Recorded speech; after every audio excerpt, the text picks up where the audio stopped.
Even though San Francisco's season really hasn't gone to plan, I do think this represents a period of growth for this team as they can reevaluate the roster and move off some players that clearly aren't doing them any good. And while I'm sure there's a plethora of players to point at on this team, the player that comes to mind in my opinion is Jake Brindle. He's always been good at run blocking, but this year, his pass block grade has been atrocious according to PFF, as he comes in 52nd among 61 active centers. And with him coming in at 32 years of age, it's hard to see how he improves over the next couple of years, and it's more likely that he regresses. So to add some competition to this spot, San Francisco recently signed the Atlanta Falcons' third-round pick, Matt Hennessy.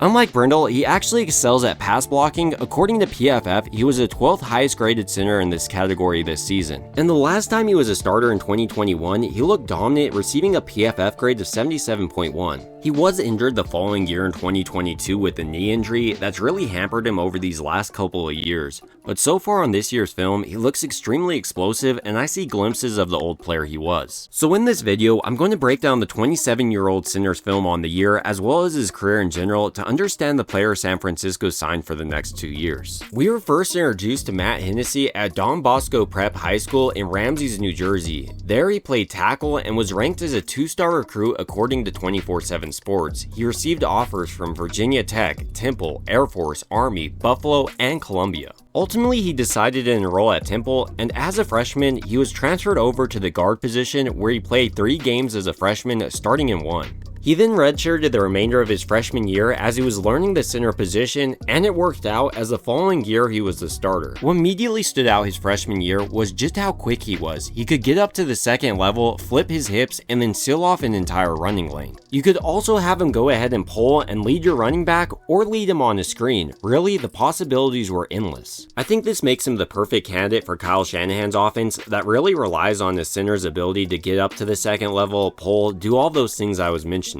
He also has the toughness you love to see out of an offensive lineman because headed into his redshirt sophomore season, he was awarded a single-digit practice jersey as one of the toughest players on the entire team. The following year as a redshirt junior, he continued his upward trajectory and was named first-team All-American Athletic Conference, second-team All-American by USA Today, and also was a finalist for the Remington Trophy, which is given to the nation's best center. What really stood out during this final year to me was how consistent he was in his pass sets. He did a great job of keeping his hands punch ready, and once engaged, did an excellent job of responding to double moves and essentially was a mirror against the defensive lineman he was going against.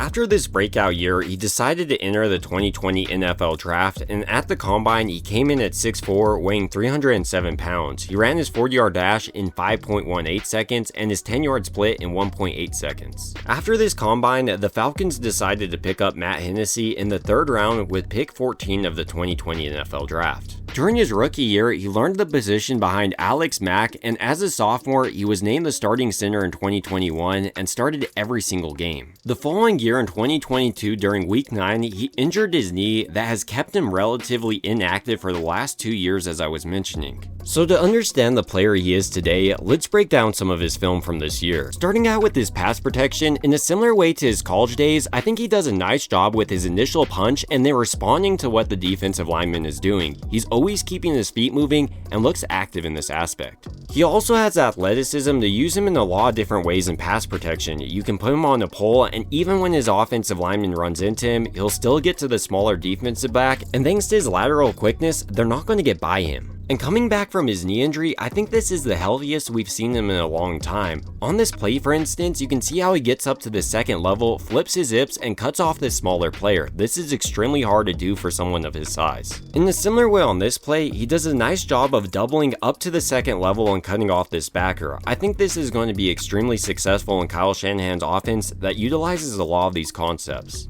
So headed forward, I don't know if Matt Hennessy will start the remainder of the season, but going into this offseason, I definitely think it will be a battle for the starting center position, and if Hennessy is able to remain healthy, there's a real possibility he could be the starting center for San Francisco next year. But ultimately, these are just my thoughts about San Francisco signing Matt Hennessy, and I'd like to hear your thoughts down below. It would also mean a ton to me if you could like and subscribe, and as always, I hope you guys have a great rest of your day.